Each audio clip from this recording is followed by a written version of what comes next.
very orderly. All right, we're live. Episode 173 of the Lumber Word being recorded on the 24th of June, 2026. Mike Wisnefski, our returning guest from Westline Capital. How are you, Mike? Doing well. Doing well. Summer Good, in Chicago. Good. Yeah, I had a guy just reach out to me for tickets to the Sox game today, and I'm like, well, I appreciate you letting me know about the 1:00 game where it's raining. It makes you feel like you might be below the C list, right? I haven't been down to the Sox park in 20 years, I don't think. I mean, just because I haven't been there. It looks like a great venue, and they're actually winning. How are the Cubs this year? They're good. They're okay. I mean, had a little bit of a losing streak there, but I think they're doing. Mike, how are the Cubs doing? Or Greg, you guys watch them? They're young. You know, I mean, hey, we started out, we had two 10-game win streaks. Then we went on a really bad stretch. I mean, you know, hey, if you told me at the beginning of the season that the Cubs were going to be like 7 games over 500, before in July, I'd go, hey, that's great. I take it. I mean, all I know is that, I've got an evergreen bet with my buddy that who has a better record. Cubs are the Mets. And, I had a little bit of lead and the Cubs beat the Mets last night. Yeah. So the Brewers are just on a tear. I mean, that's the thing. And we got their old a lot coach. of baseball in front of us. So, hey, Mike, we talked to Charles last week about going to Charlotte and his Southern Yellow Pine experience. Since you were part of the actual program, why don't you let us know what 2 weeks ago? 2 weeks ago, does that sound right? What did you take away from the whole event? It was a great group of people across the entire supply chain of pine. We had mills, distributors, treaters, retailers. I guess we didn't have any home builders. What was really pretty amazing outside of just the education part was the networking, and where you could see collaboration between the different links of the supply chain, and when they work together, creating value for everybody. When everybody does what they do best and then manage the risk collectively, it's usually a win-win for everybody. Can you give us an example of that? What you mean by that? Well, we had a treater there who is now working with Charles. Charles probably needs treated studs, and Charles can ship the wood in and they can treat it. They can use Charles to help move excess material or buy material. When Charles is going to be forward pricing a job, how many treaters out there are really going to work with him on a long-term price? True. Yeah. Some examples like that. And then what was really fascinating is there were 2 non-traditional mills there. It's a non-traditional mill. Non-traditional mill ownership. What is a non-traditional mill? What does that mean? Private equity that bought the assets, distressed assets, and they're not sawmillers. They do the numbers, right?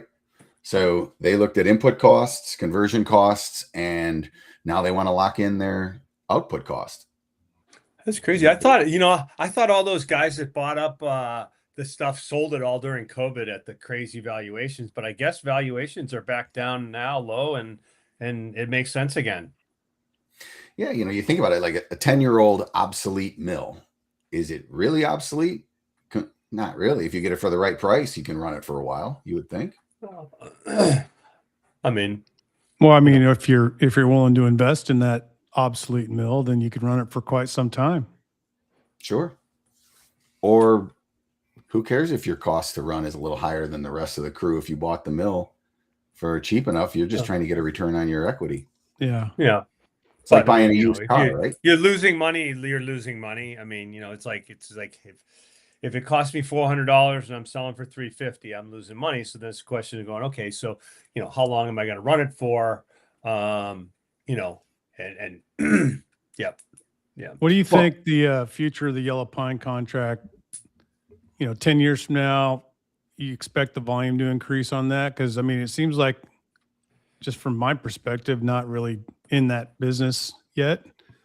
That's where all the production is, right? I mean, if you look at where most of the production and most of the production capabilities in North America are coming from the South, right? And so that's going to be, you would think that would be the most liquid contract at some point. It would eclipse the spruce one. Yes. I think they need to make a couple tweaks to it. And I'll say it here, and I've told the CME this as well. It needs to be a monthly contract instead of every 2 months, because the pine basically doesn't have a shelf life. So if you really wanted to match up better with the risk needs of a sawmill, if they could have a monthly price that they can hedge against, that would be nice. A consumer of yellow pine, like a truss plant that has a flat consumption curve, they would like to be able to know what their monthly price is as opposed to their every 2 month price. I like that idea a lot. And because realistically, right? I mean, contracts settled on a cash basis based on the published price, the daily published price, the first 2 weeks of the month, correct? Correct. Yep. And so, I think you're right. I think actually having a monthly contract could potentially increase the desire, and I mean the usage of it. Yeah. And we lost our host. His camera.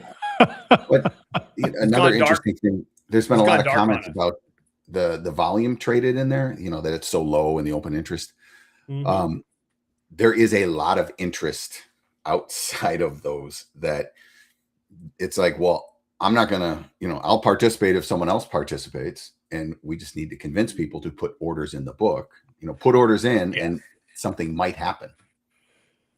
Greg, there's always that chicken and egg. There's always that chicken and egg, right? Greg, your experience with the Chicago CME lumber futures contract is lengthy. What was it like, when they first started it? Do you remember? I mean, when I first came around, I mean, the open interest back in the day was like, I mean, this was big contracts, but, it was like 15, 16,000 cars, which, today would equate to an open interest of like, 50 or 60,000 contracts, because it's times 4. Actually, I take that back. Back then, the car size was smaller. It was only like 160,000. It was 80,000. It was an 80,000 board foot contract, not 110. No, but it was 2 cars. Remember? It was like I thought they were shipping like 52-foot flat cars back then. Yeah, there was 80,000 board. No, it was just 1 car, Mike. Okay. I think there we go. It was a while ago, but yeah. So it started off with open interest a long time ago was substantially greater than it is today, for sure. And I think, I mean, the pine contract has a chance to get going. But and then maybe going monthly would be a big help to it. That's for sure. I mean, Matt, your point is that's where, it's probably the largest producing area in North America right now is the Southern US. One of the issues is all the regional dichotomies between, East, West, and Central that come into play. And the contract's based on Central? The contract's based on East Side. And, the crazy thing about East Side is you look at East Side pine, that covers all the way from Florida up to the Carolinas. And, as we all know, that there's a lot of different market dichotomies in that. What North Florida is if you're going north versus North Florida if you're in Florida, what the freight is from the Carolinas versus South Georgia. There's a lot of I guess the right word is idiosyncrasies. That is a problem, Greg. And another change I think they could make would be to make it a delivered point contract as opposed to FOB mill. So just pick a point on Earth that is, that can draw from more than one region. So I just look at Nashville, for instance, or Columbus, Ohio, where, you could get wood out of the east, out of the central, potentially out of the west. And it just becomes probably a more usable contract for everybody. But you want to see a cash settled contract, not a derivative contract?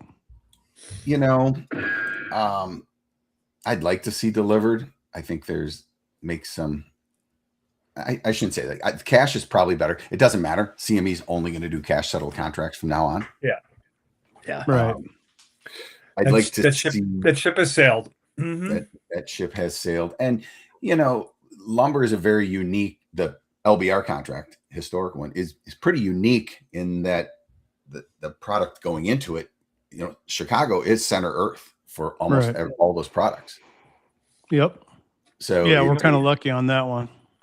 Yeah, we're, like Greg was talking about the east side going from Florida to Virginia. There was a mill in Florida at the conference, and he basically said I should only have a gate on the south side of my yard because everything out of my mill is going south. The minute I head north, I'm, going into competition. Yep. Yeah. That's great as long as Florida will chew up all of his production. Yeah. So, I think they make it a delivery point. The reference price should be a delivered point. And, kudos to the Random Fast Markets team. They've started printing that daily price where it doesn't end in a 0 or a 5. So I think they're getting a little more granular, which is good. Oh, you know what? Let me look at something. I got an email from Joe Pruski from Fast Markets, and you guys were asking the other day about what their price means. It's a percentage of a random truck. Yeah, here's what he says. I wanted to share that we are incorporating the specific 8 to 20 tally formula used when applying specific length price points. And it's 1223311. I'll just put this in the notes. Is that a way to put it in, Ash? Yeah, but sure. I wouldn't put somebody's email up.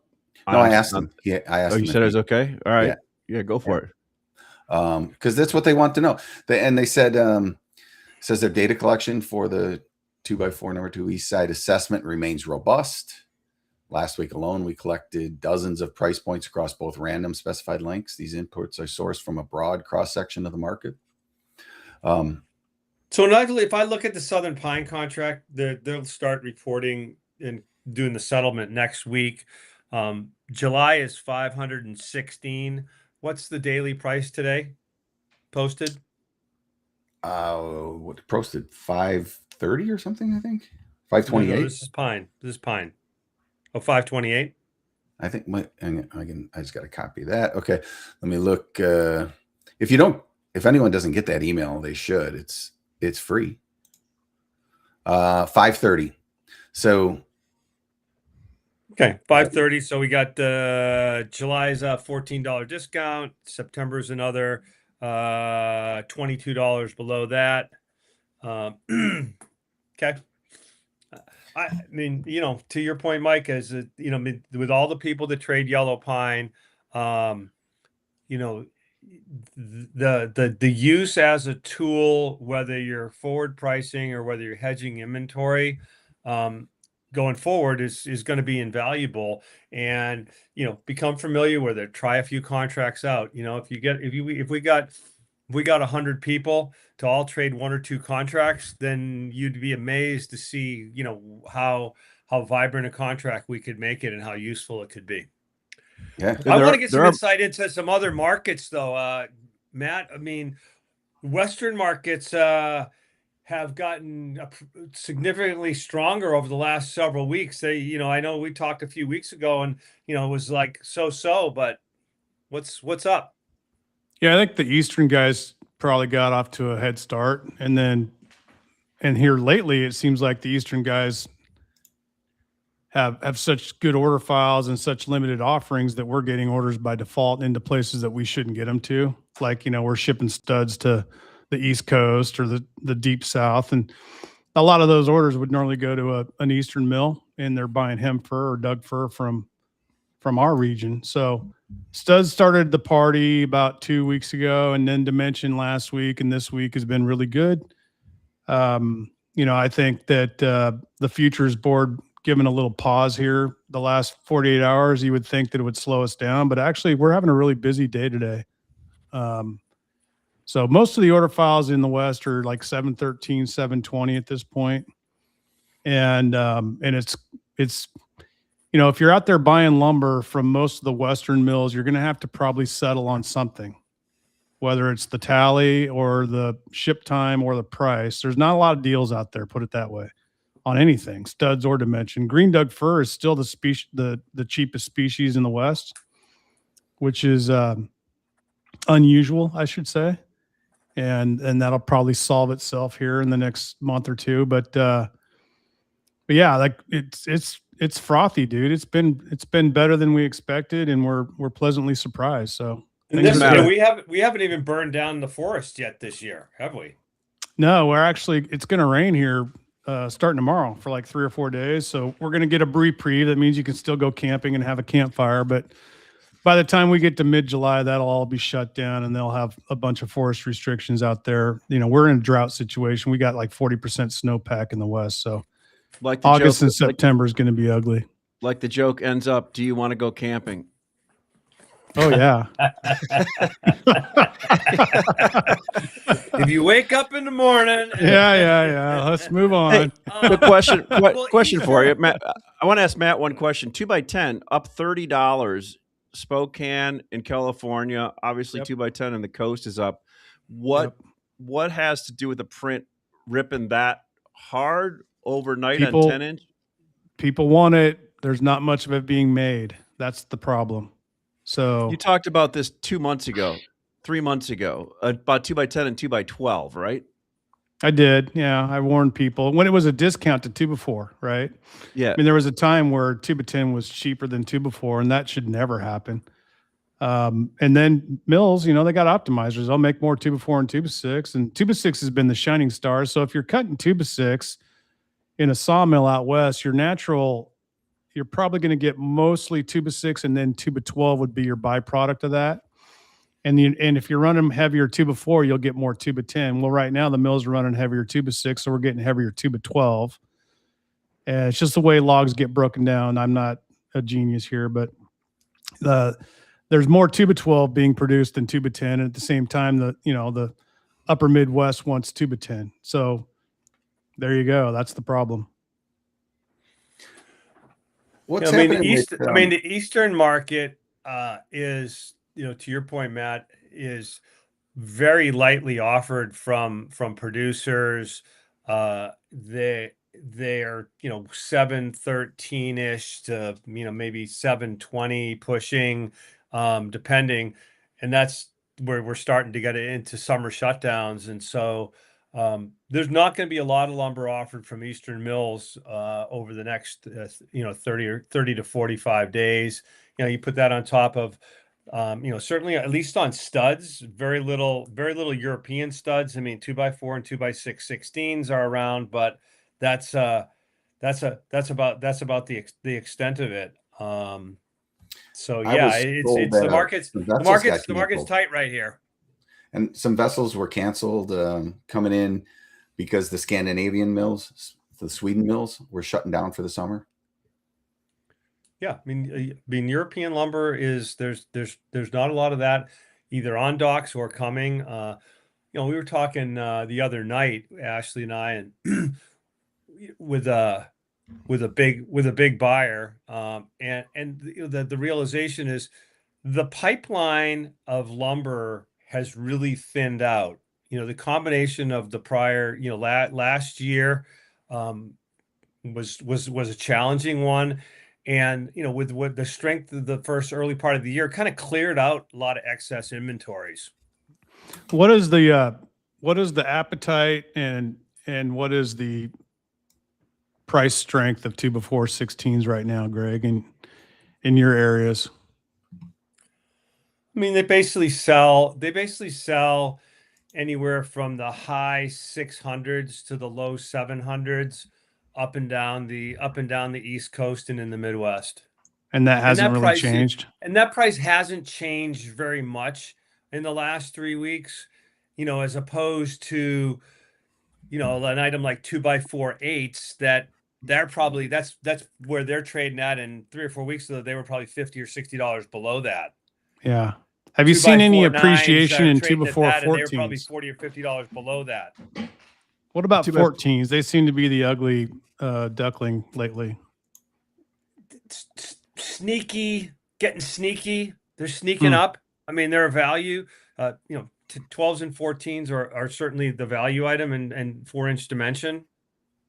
Crazy one. Ash and I were talking. 2x6 14s, which are usually very doggy, have like quietly over the last 30 days been have tightened up considerably. That was one thing. We had like 50 trucks in our inventory and we're down to like 7 of 2x6 14s. Yeah. That's interesting. Yeah, we might have 8 or 9. I don't know. Depends on where we are. And then, so I'll tell you one thing that is still a bit of a discount. Actually, it's probably a significant discount to random is 2x4 18s and 20s. For whatever reason, a lot of the mills in the West overproduced them in this quarter, and they're still they're getting cleaned up slowly but surely, but they're running like a $40 or $50 discount to random right now, which is really unusual. So, a lot of so times what are those 2x4? What are 2x4 number 2 18s and 20s delivered in Chicago today? I sold some today at like 600, 610 for 18s and 20s number 2. You're saying, I mean, obviously, what Western Dimension print is 620 Chicago. We're selling at 650. I've sold multiple cars at 650. So the print's wrong. I mean, it's not 620. And Hemfer delivered Chicago today 650. Sold that right before the show started. And I think, I mean, I think that you're right. I actually looked at the Chicago Eastern equivalent price. I think the Eastern price is $15, $20 light also for a random tally. 650 didn't go to Chicago, but it's the same rate, Mike. It's the same exact rate. 650 Chicago on hem for random, right? Yep, on a random 8 to 20. And on 2x6, I sold at 660 for a random 8 to 20. So those are real data points for hem fir right now. Doug fir 2x6 is much more expensive. 2x4, you can probably get close to that. I mean, in the Doug fir side. But then spruce, we've sold spruce at 650 also. So that's kind of real-time recent data. Yeah, so I mean, it's interesting with July down a couple of days here. I mean, now granted, July had gone up pretty steadily for almost 3 weeks, $2 to $3 a day, and had a 90 RSI. It's down 2 days, and I mean, it's kind of moving into the area. I think we talked about it last week. If you got a correction into the low 600s, that's probably a buy. Yeah, I put my buys in already. I would love to take delivery number at this point. Trading at in Texas today. Randoms above 600 delivered, and then 12 and longers in the depends on the tally if it's heavier 12s or heavier 16s, but 12 and longers are probably in the 635 to 650 range delivered on rail cars. Straight 16s are selling for rail cars of 665 to 675, for 3216 cars. Mm-hmm. If you can find them. And they're hard to find still.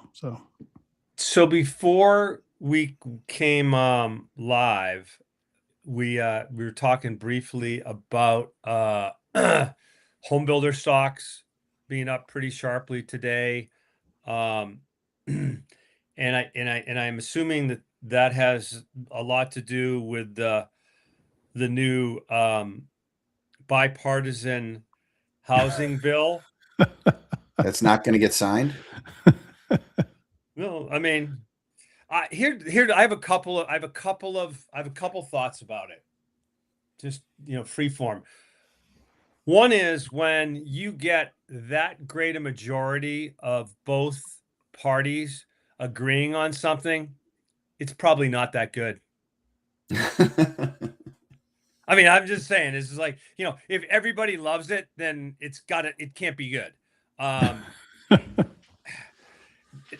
I looked at one of the things in it, which is like another one of these things. I have a pet peeve about, whether it's the government investing in Intel or AI companies, taking stakes in companies. I hate that. And as a free market libertarian, just drives me absolutely crazy.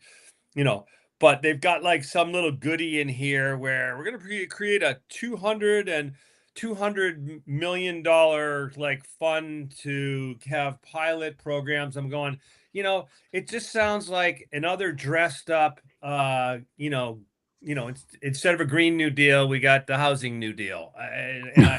And I hate it. I mean, I love the idea of cutting regulation because we all know that's a big deal, and any incentives we can do with that. The limits on institutional owners not being able to buy single families, they've already carved out that if you're going to build your own subdivision, and at this stage of the game, considering home values of existing homes are overvalued, all those institutional buyers are net sellers of their odd lot holdings. And if they're going to buy something now, it's going to be, well, hey, it's easier to manage a whole community to cut the grass and take care of all of that stuff than having one house here, one house there. So anyhow, those are my random thoughts on it. I don't know what you guys think. I think that they should put money into infrastructure, because one of the big things that communities don't like, mature communities who have a school and roads and everything that's just fine, they don't want more people around, because then they'd have to upgrade their roads and add another school and do all that. So if they would maybe go preemptively in and pick an area and put in a new school, put in roads, like create the framework for a community, then they'd probably have success in people moving there. You look at Chicago, who wants to live in Western Springs or, Whoa. No disrespect to my people out in Western Springs. Come on, man. All the kids want to work. All the kids want to work from home, live in Lincoln Park, and have a boomer give their house to them. That's what they want. None of them want to have a starter home in Harvard, Illinois, that you can actually get for probably $250 to $300 and take the train in for an hour and a half each way, or work from home. I mean, one of the problems I see is, housing is so regional. Like, the problem with housing is it takes so damn long to frickin' actually get permission to build one. Now. But I mean, the biggest problem that we have when it comes to the housing building bill is that there's some things in there to speed up construction by streamlining reviewing and permitting, and they're creating some incentives. How do they get the local municipality out of the home building business? Because So that's where a lot of the problems are. Let's take an extreme Give them example. money. Give let's them money. Here's to an extreme speed up the example. process. When Trump got elected, he was out in California, and they said there was going to be no impediment to building the homes that burnt down. There's been like three rebuilt. So let's take the There's most more now. Ash. let's take the most extreme example. How could they go in there and like make sure all those homes get rebuilt in the next year? I don't know. Now you're dealing with federal versus state and local. That's my point. Like these things, like Greg said, these things when they pass them, they're all like they all sound really good, but the reality of it is, what did you actually accomplish? Yeah, I mean, what are you going to federalize the home supply? It's not really possible. No, but if you And like, we I don't go back want to. interest- It's like back to my thing is I hate taking stakes in Intel or quantum computing and AI companies. It's like no. Ultimately, people are going to move where they can afford to live, and they enjoy living there, right? So if you grew up in Portland or Chicago and you're used to $400 square foot, entry level real estate prices, and you move to Oklahoma City and you can buy a really nice house for a bucks, 178 a square foot, and you like your neighborhood and you like your job opportunities, well, you're going to stay in Oklahoma City. I mean, my son's down in Phoenix right now going to college, right? Well, he's back for break, but I don't think he's ever coming back. I think when he graduates, he's going to stay down there.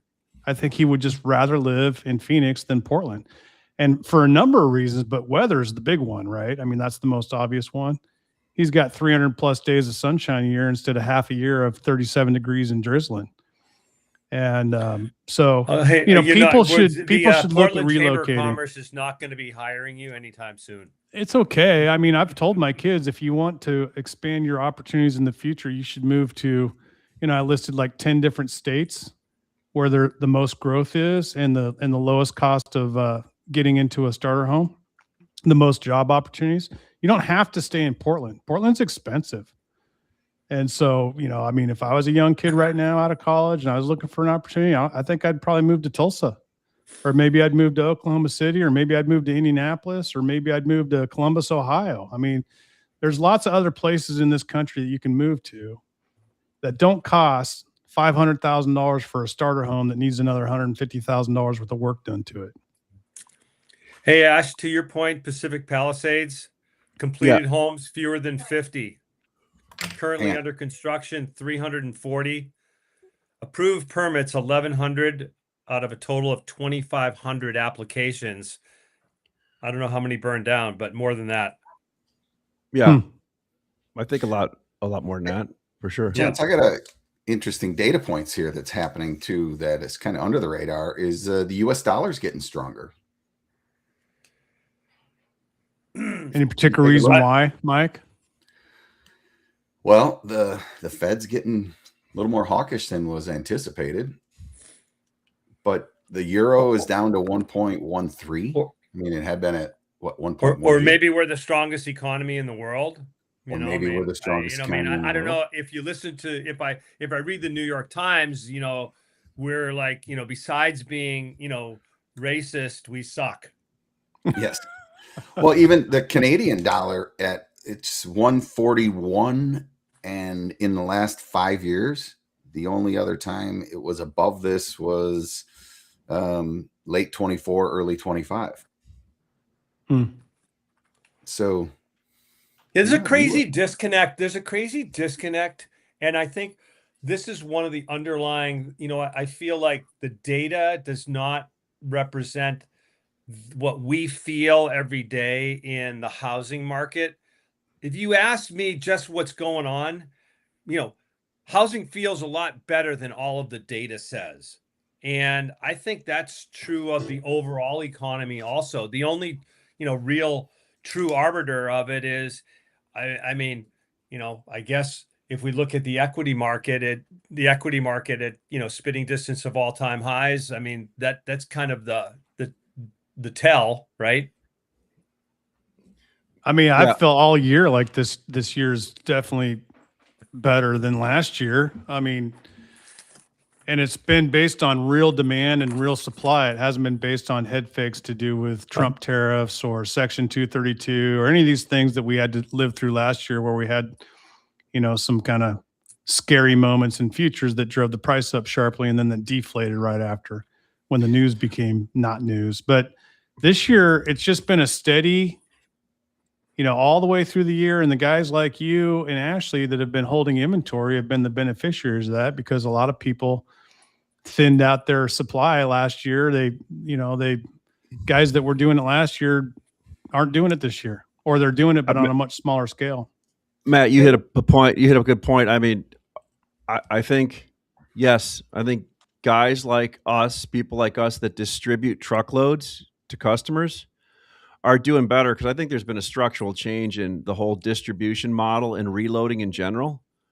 And if you've got some established points, you're probably doing really good. But if you're sitting in an office and you back-to-back cars for the last 10 years, I don't think you're probably feeling that. Probably not. Well, Ash, I can do the shameless plug for Westline Capital. We just met with some. I mean, that's why we had you here for the shameless plug. Come on, man. We met with some if retailers. We weren't going to get that, why would we have you? Yeah.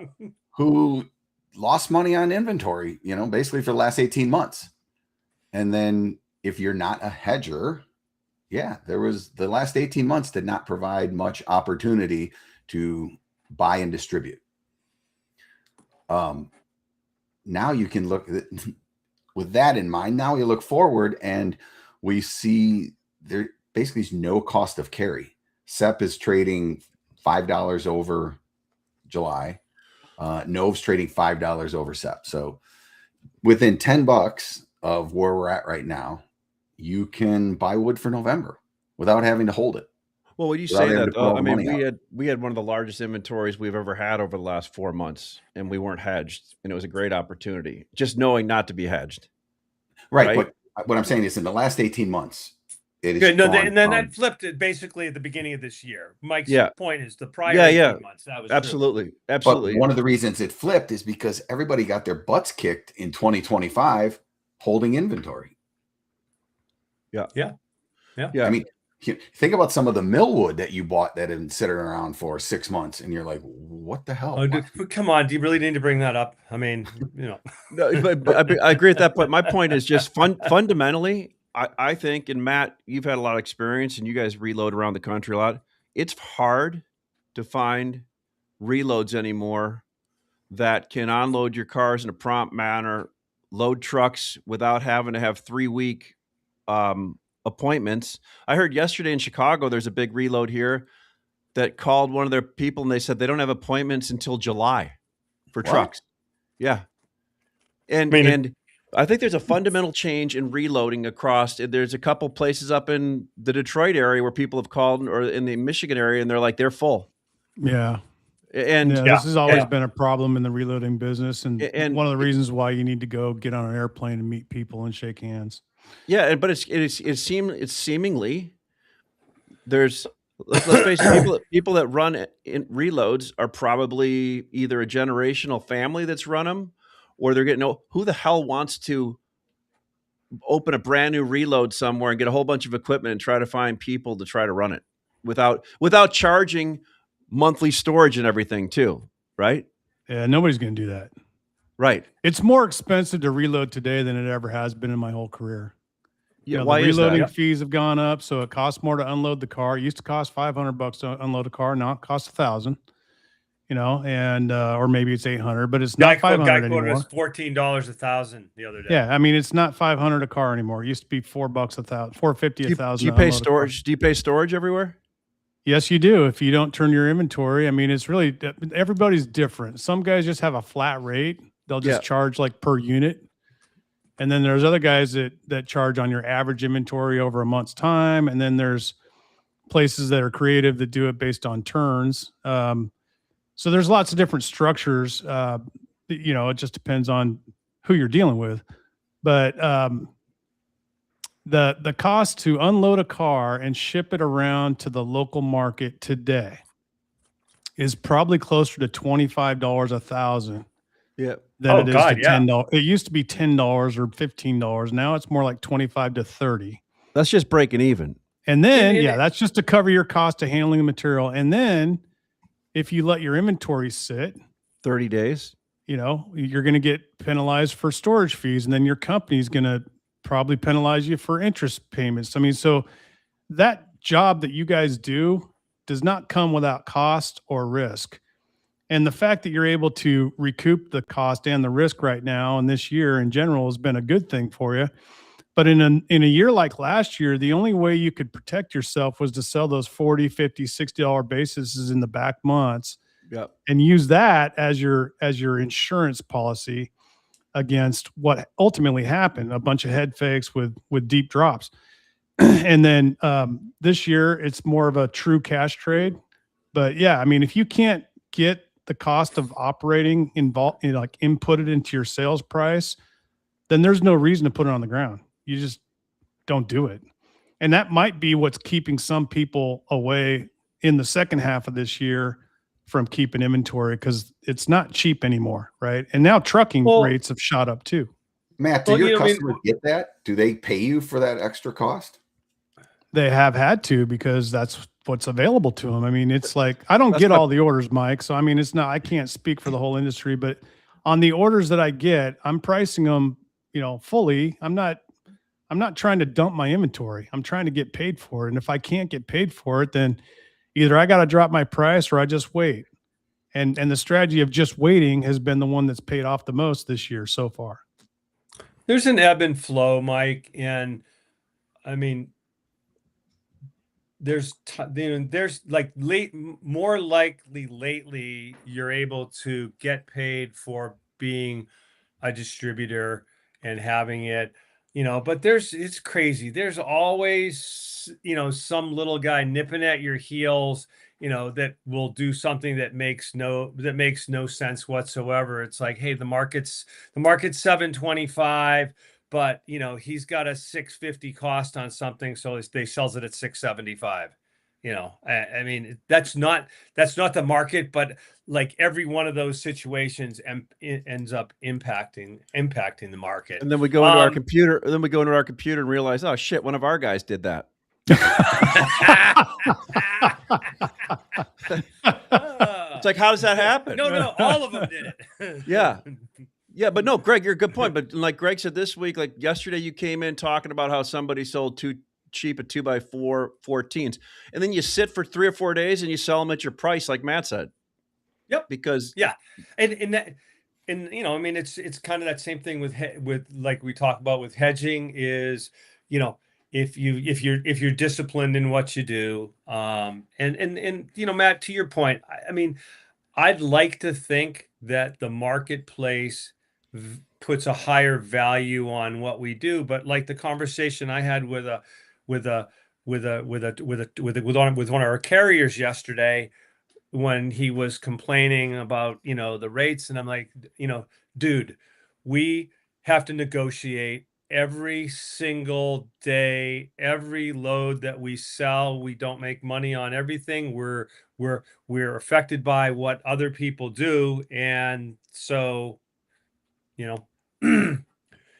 you don't like the rate that we're paying, tell us what you want, and if it works, we'll give you the order. Yeah, I think there's this level of apathy in the market right now that is I've never seen before.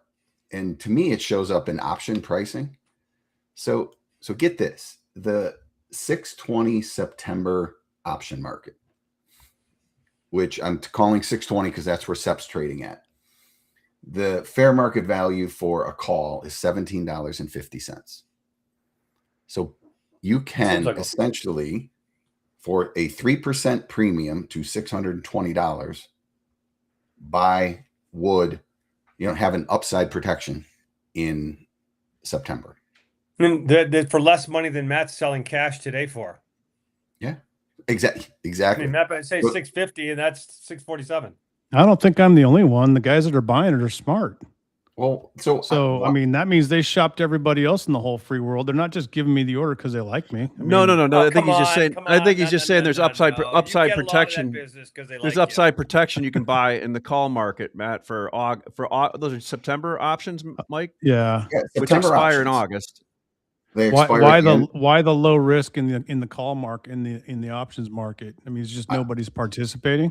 Well, if you actually do look at what the implied or the actual volatility has been for the last 60 days, it's like 10% at best. Yeah. Well, I mean, we spent 4 months trading at about a $20 range before these last couple of weeks up. But I mean, if you're looking for opportunity to take a shot, buying any options right now, even downside, it's just showing up in the cash items, Mike, the volatility, right? Like No, I see what you're saying. Like 2x6. There is no 2x6 CME contract, but 2x6 is ripping. Hell, we sold 2x6 10s at $730 today, picked up trucks, right? Yeah. I mean, and they were $630 a month ago or a month and a half ago. So there's volatility in some of the cash items, but you're right. Maybe that's some. Could you imagine if you're forward pricing other items besides 4-inch right now? Like you'd be getting smoked on some of those. Well, you wouldn't get your number probably. Where would you forward price 2x6 16s for November today? With November's trading 625. 625 in Chicago. 725. Yeah. And Greg, do you still feel like we've got another 4.5 weeks in this thing?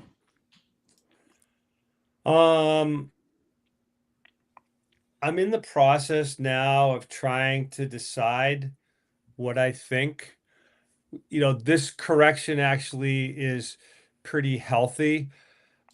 I think, I think today I could still build the case that the market, could go to 680 or 700.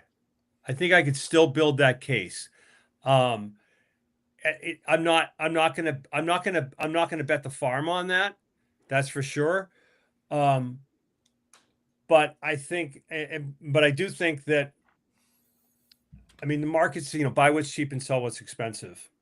I mean, that's what that's what the market's telling you to do. And so, hey, if I can buy 617 July and I can sell 650 cash, I should do that. That's what that's what I should do as, as a distributor and risk manager, et cetera, et cetera.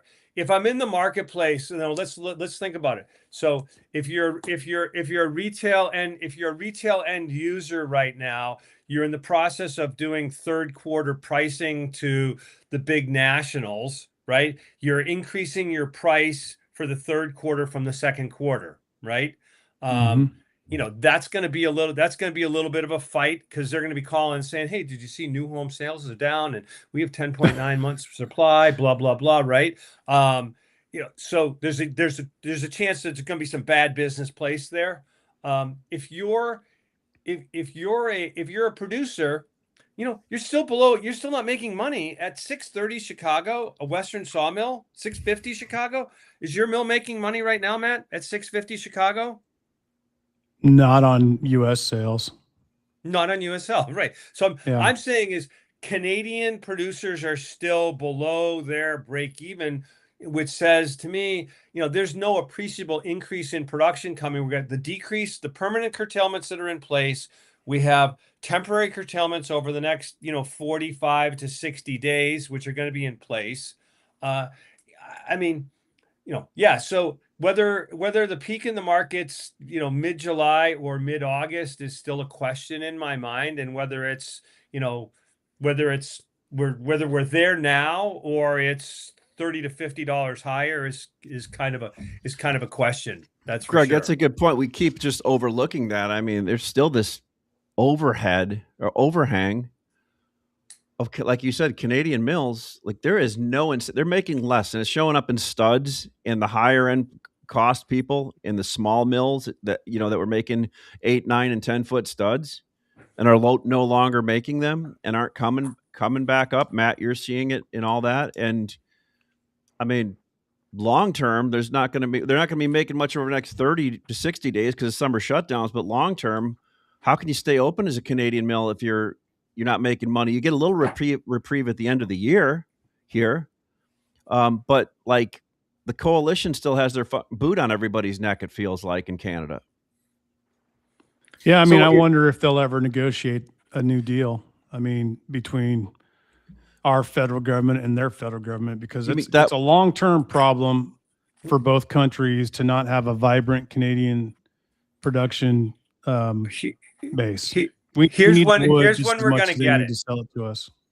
If you think about the lumber prices where they are, this is our third year of basically a flat demand at the low 1.3 million. Yeah. If we had any appreciable increase in consumption up to let's just say 1.5 million or 1.6 million housing starts, lumber price. Whoa. Whoa. There we What go. We're happened? back. It came back Okay. What on. happened? You know, you got it. That what I just said went completely behind the paywall.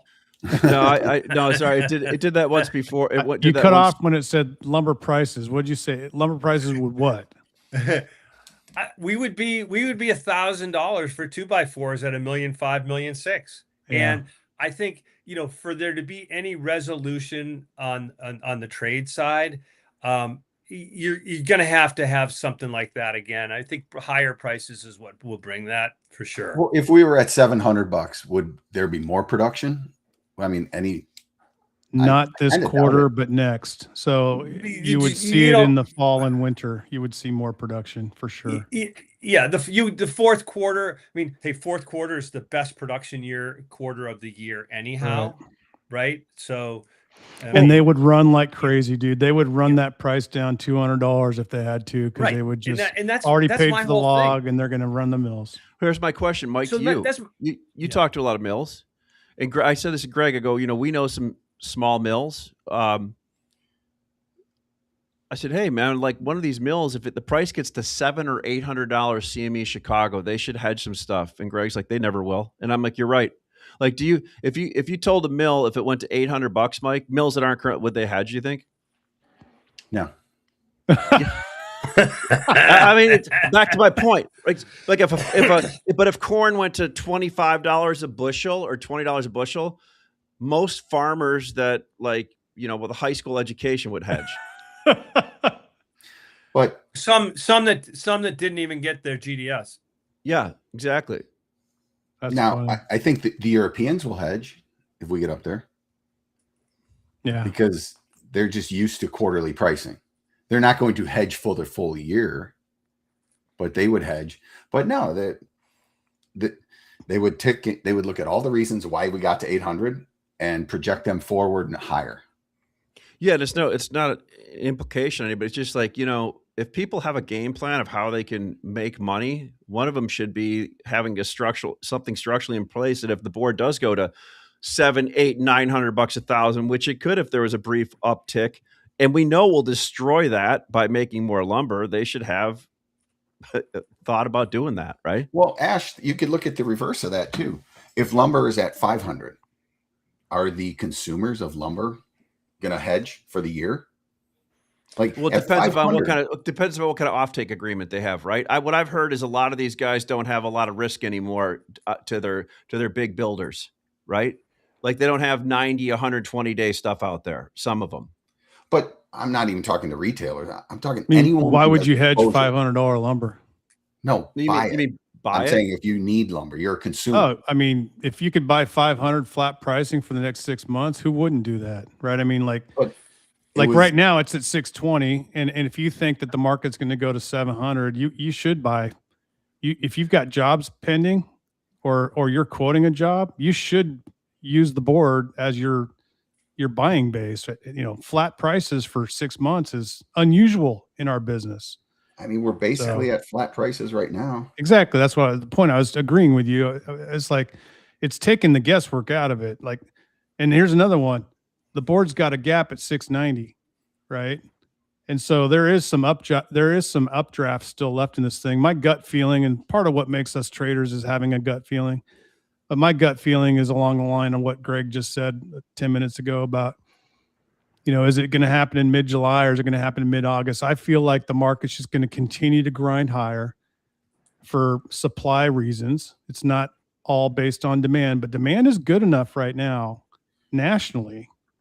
All regions are firing, right? We don't have the upper Midwest under snow conditions. We don't have the East Coast getting, you know, flooded out. We have pretty mild weather across the country, and it's going to stay like this for a while. Consumption is just clicking right along. So even without an increase in consumption, which there probably won't be, there's going to be less supply, period, over the next 60 to 90 days. And then the fourth quarter could get really interesting because if we have achieved much higher prices throughout the summer, let's say we get to 700, 750, theoretically, then yeah, look out in November, December, because I think the mills will they will run like crazy. They will run till their ears bleed. Well, if you look at the Wall Street guys, the commitment of traders report just showed the funds covered and went long. Yeah. Why would they do that? Why is big money doing that and buying all the home builders? What is it? Why is private equity buying sawmills? I don't know. Well, I will tell you this. Like, so There's if a you look theme at developing here. They if you must look like at housing. the thesis I texted you yesterday, Matt, I was listening to a podcast, and take out cattle and a few other things, especially looking at the softs. Commodities really haven't moved much in the last 15 years, for the most part. Yeah. And this thesis was double on many of the commodities in 12 months, just simply because more reindustrialization in the United States. This guy's thing was buy copper, right? And I know people throw that out there all the time, but I don't know how people could afford to make lumber. It's so freaking cheap right now, and any little uptick is gonna move it. But Greg, like you always say, it's the amount. It's really the production side of it that drives that price. And I don't think we're probably going to be looking at more production coming up here in the next 2 to 3 months. Not in the near term future. No. That's for sure. All right, boys. I'm All right, bullish boys. as well. Happy trading out there, guys. It's been fun. See you guys.